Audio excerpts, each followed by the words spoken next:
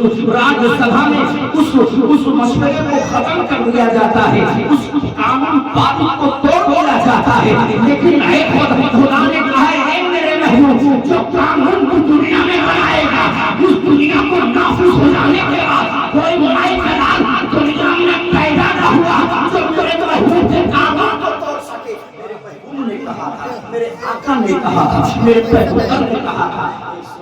اے سنو مسلمانوں سنو، جس نے نبی کا کلمہ پڑھ لیا اس کی شفاعت کا ذمہ میرے نبی نے لے لیا، من زیادہ قبری بدبت کو شفاعت اور پھر آتا ہے قبری کی زیارت کر کے میرے محبوب کی شان رفاتی اس کی ذمہ داری یعنی اس کی ذمہ داری میرے اوپر ہو چکی ہے، اب اس کو بخشش کا پروانہ پڑھ سے قیامت ملے گا۔ ذرا دیکھا جائے محبوب کی بارگاہ میں حاضر کیا جائے، حاضر دینے کے بعد ایک صحابی رسول ہیں جن کا نام حضرت معاذ بن مغیظہ اور ایک دوسرے صحابی جن کا نام حضرت معاذ بن غزیبہ معاذ بن غزیبہ، یہ صحابی رسول ہے میرے آقا کی بارگاہ میں حاضر ہوا کرتے تھے، میرے رسول کی بارگاہ میں حاضر دیا کرتے تھے، صحابہ کرام تھے میرے رسول کائنات صلی اللہ علیہ وسلم کی بارگاہ میں حاضر دیتے ہیں، میرے رسول نے ارشاد فرمایا تم کیا چاہتے ہو، انہوں نے ارشاد فرمایا تھا میرے آقا میں بیٹھ کر کے کسی چیز کو میں بنا رہا تھا، مٹی کے پتلے کو بنا رہا تھا اور پتھر تلاش کر کے میں نے اسے انسان کی شکل کا ڈھانچہ دے دیا ہے، میرے محبوب نے ارشاد فرمایا پھر کیا کیا، میرے آقا جیسے میں نے اس پتھر کو تلاش کر کے میں نے اس کا ڈھانچہ بنایا تھا اور ڈھانچہ بنا کر کے میں نے اسے تیار کیا تھا، میں نے اس خوبصورتی کو دیکھا، اس کی سندرتا کو دیکھا، دیکھنے کے بعد میرا دل بہل جاتا ہے، میرا دل لگ جاتا ہے اور اپنے ہاتھ سے بنائے اس پتھر کو اسی مورتی کی طرف میں نے دیکھا اور دیکھنے کے بعد خدا کی بارگاہ میں عریضہ پیش کرتا ہوں، اے پروردگار عالم میں نے اپنے ہاتھ سے بنایا ہے، اے کاش اس میں اے اللہ کو زبان دے دے، اے کاش اس میں روح ڈال دے، اتنا کرنا تھا تھوڑی کے لیے جیسے آنکھ بند کرتے ہیں، آنکھ بند کرنے کے بعد آنکھ کھولتے ہیں تو اس پتھر سے کچھ اور نہیں بلکہ آواز آتی ہے، آواز آتی ہے جسے ہاتھ سے صحابی رسول نے تراش کر کے بنایا تھا، تراش تھا اور تراش کر کے جیسے اس کی سندرتا کو دیا تھا اور بار بار بنانے کے بعد اس نے دیکھا اور دیکھنے کے بعد صحابی رسول نے کہا اے میرے آقا جیسے اس کی خوبصورتی کی طرف ایک بار دیکھا اور دیکھنے کے بعد دل میں خواہش ہے کہ میں اس سے گفتگو کروں، پروردگار عالم کا احسان اللہ نے اس پتھر کی میں پتھر کی جو مورتی تراشا تھا بنایا تھا اس ڈھانچے سے آواز آتی ہے بتاؤ کیا کہنا چاہتے ہو، بتاؤ کیا کہنا چاہتے ہو، اے میرے آقا میں نے جیسی اس پتھر سے بنائی مورتی کی آواز کو سنا ہے، اے میرے محبوب اس کی آواز یہ کہہ رہی تھی جا اس کی بارگاہ میں نہیں بلکہ اسی رسول کی بارگاہ جسے اللہ نے آخری نبی بنا کر بھیجا ہے، میں اے میرے محبوب اس ڈھانچے کو چھوڑ کر آپ کی بارگاہ میں حاضر ہو چکا ہوں، اے میرے مصطفیٰ میں چاہتا ہوں جب اس پتھر کی بنائی ہوئی سے ہاتھوں سے میں نے تیار کیا تھا میں اس پتھر کی بنائی ہوئی مورتی سے آواز آ سکتی ہے، میرے محبوب میں آپ کا کلمہ پڑھ کر مسلمان ہونا چاہتا ہوں، رسول نے کلمہ پڑھ دیا ہے، سب کلمہ پڑھ کے مسلمان ہو جاتے ہیں۔ صحابی رسول کا نام لقب رکھا جاتا ہے وہی صحابی رسول ہے عشق کے ساتھ آپ کے سانچے میں ڈھل کر کے میرے نبی کے عاشق دیوانے بن جاتے ہیں آقا کریم صلی اللہ علیہ وسلم کے چاہنے والوں میرے آقا کریم صلی اللہ علیہ وسلم سے محبت رکھنے والوں اسی خاک خالی گیتی پر ہوئے اس دنیا میں میرے محبوب صلی اللہ علیہ وسلم کے چاہنے والے بہت سارے ہزاروں لاکھوں کی تعداد میں آئے تھے لیکن ذرا دیکھا جائے شادی کا موقع ہے شادی کی تقریب ہے میرے آقا کریم صلی اللہ علیہ وسلم کے ایک صحابی ہے جن کا نام حضرت اسود ہے کیا نام حضرت اسود کیا نام حضرت اسود آج بڑی خاموشی ہے اور پہلا اتفاق ہے کہ جس محفل میں عورتوں کی آواز نہیں آ رہی ہے فیمل بھائی لائن میں بیٹھ جائیں دنیا بھرے کے گھر کی خرافات عورتوں سے سنو لیکن آج بڑی خاموش ہے مجھے یہ لگتا ہے کہ خرد و نوش سے خالی ہو چکی ہے بہت گاڑھا لفظ ہو گیا یعنی کھانے پینے سے پاک ایک دم کھا پی کے تیار ہیں اس لیے بولی نہیں کر رہی ہے عورتیں بیٹھی جہاں بیٹھی بڑی خاموشی سے سن رہی ہے میرے نبی کے چاہنے والوں ذرا دیکھو میرے آقا کے ماننے والوں میرے مصطفیٰ کے دیوانوں ذرا غور سے سنیے میرے آقا کریم صلی اللہ علیہ وسلم کے ایک صحابی ہیں جن کا نام حضرت اسود ہے کیا نام ہے حضرت اسود میرے نبی کے لیے وضو کے لیے پانی دیتے تھے جب میرے آقا بستر پہ جاتے تھے حضرت اسود بستر جھاڑ کر کے بچھایا کرتے تھے نماز پڑھتے تو میرے آقا کے لوٹے میں پانی پی کر کے حاصل کھا کرتے تھے ایک دن میرے آقا نے مسکرا کر اشارہ فرمایا اے اسود کا دیوانہ اب تم شادی کے لائق ہو چکے ہو اب تم شادی کے لائق ہو چکے ہو جوان ہو چکے ہو حضرت اسود نے کہا اے میرے آقا میں حبشی غلام کالا کلوٹا میرے ہونٹ لٹکے یہ میری زلف جو ہے بڑے بال بتا کون ایسا انسان ہے جو اپنی لڑکی کا نکاح میرے ساتھ کرے کون ایسا انسان ہے جو رشتے کو قبول کرے گا میرے محبوب کا فرمان سنو دل جگمگا جائے گا میرے رسول نے ارشاد فرمایا اس حویلی میں چلے جاؤ ایک بندہ رہتا ہے ایک دیوانہ رہتا ہے جس کا نام عمر ہے جن کا نام عمر ہے وہ چلتے ہیں صحابی رسول چلتے ہیں حضرت اسود کالے کلوٹے ہیں بالکل کوئلے کی طرح لیکن صحابی رسول ہیں چلتے ہیں چلنے کے بعد دروازے کی کنڈی کو کھٹکھٹایا اندر سے لڑکی کا باپ نکلا اور دیکھنے کے بعد اس کا خون سوکھ جاتا ہے کیا بتاؤ کس لیے آئے ہو کہاں میں تمہاری بیٹی کہاں سبحان اللہ آئینہ میں چہرہ دیکھے ہو اتنا کالا کلوٹا اوپر سے اندر تک دے اور تم ہمارا ایک ہاتھ مانو نہیں ہو سکتا ہے رشتہ چلے جاؤ واپس چلے جاؤ کہاں کسی اور نے نہیں بھیجا ہے بلکہ محمد رسول اللہ نے بھیجا ہے عمر کا بھیجا بھول جاتا ہے رسول بھیجا ہے نہیں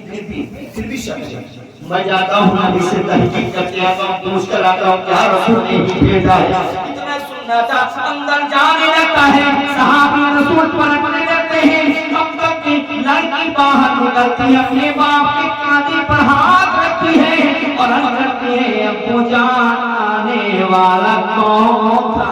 اور کیا کہہ رہا تھا باپ سے کہا اے میری بیٹی آنے والا ایک کالا کلوٹا حبشی غلام تھا بیٹی نے کہا ابو جان کیا فریاد لے کر آیا تھا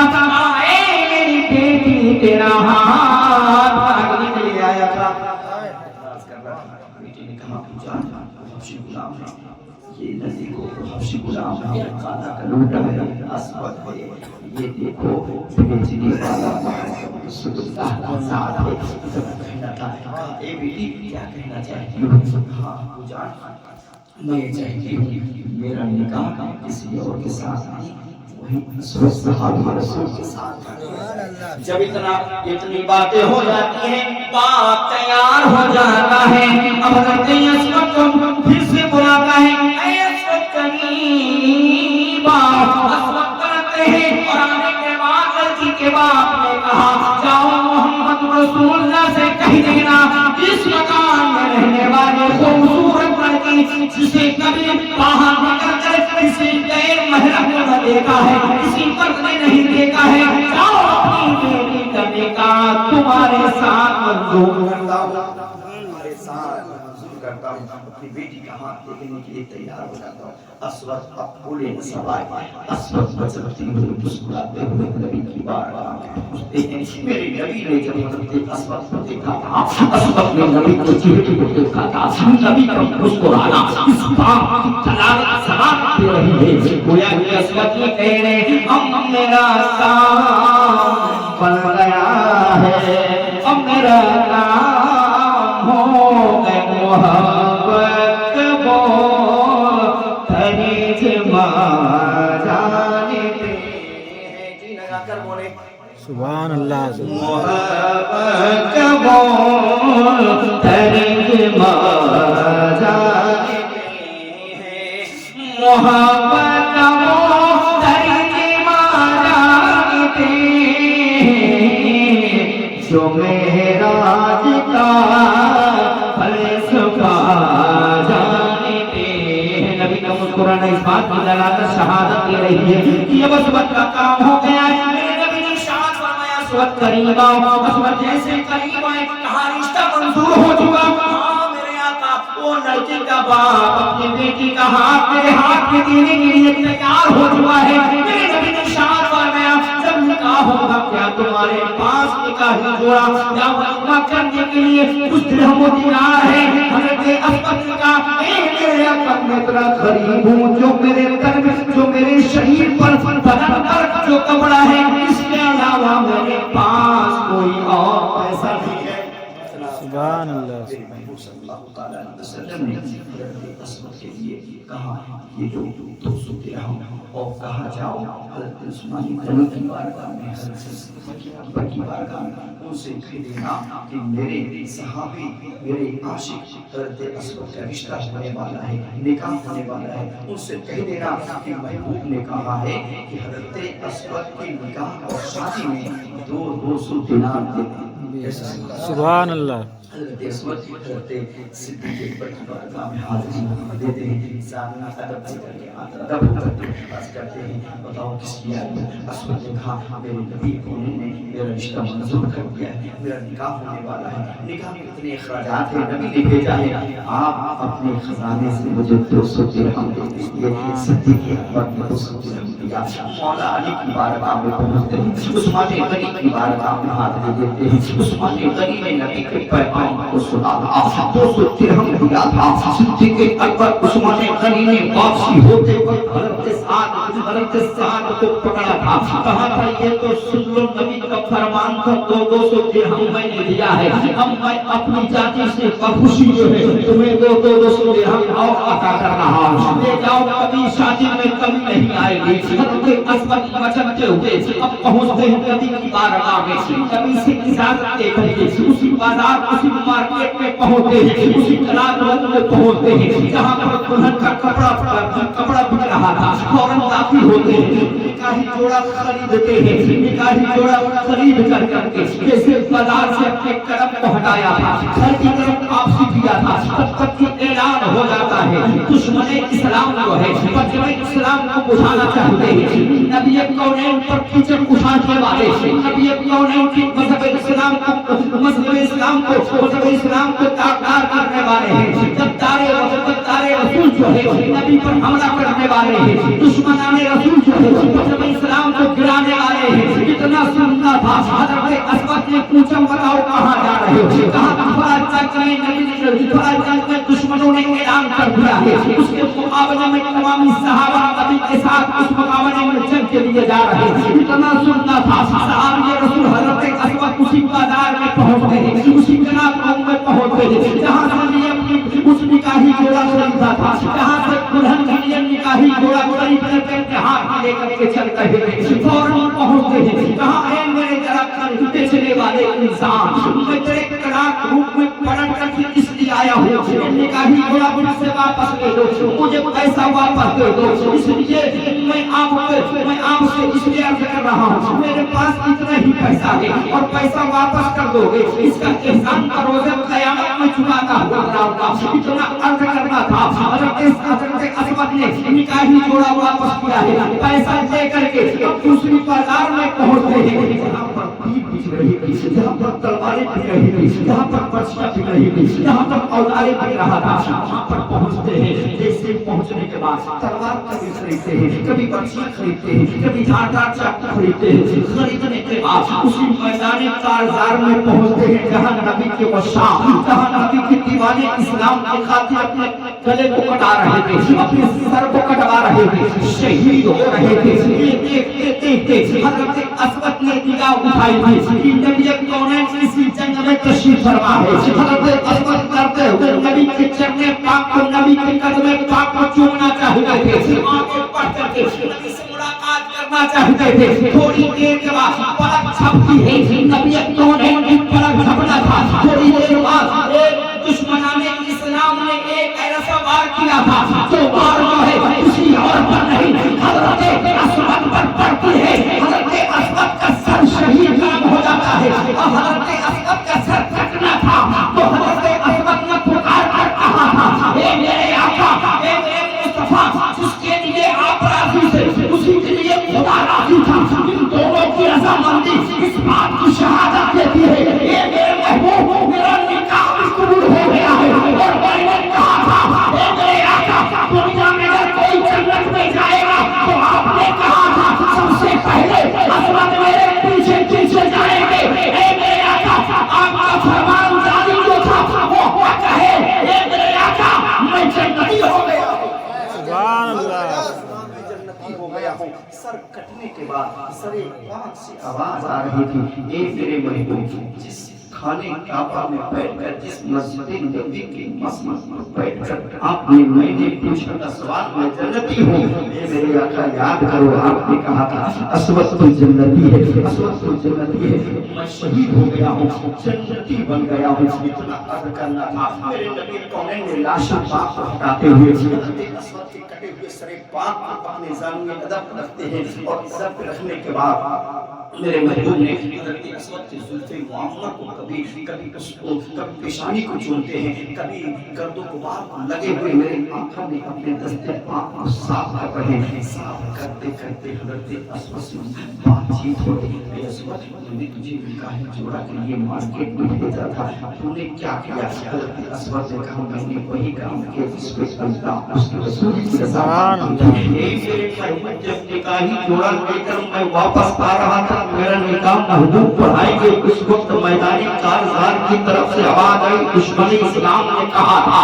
سن لو اے اسود، سارے صحابہ حضرت مصطفیٰ پر قربان ہونے کے لیے جا رہے ہیں، تو نکاح کی تیاری کر رہا ہے۔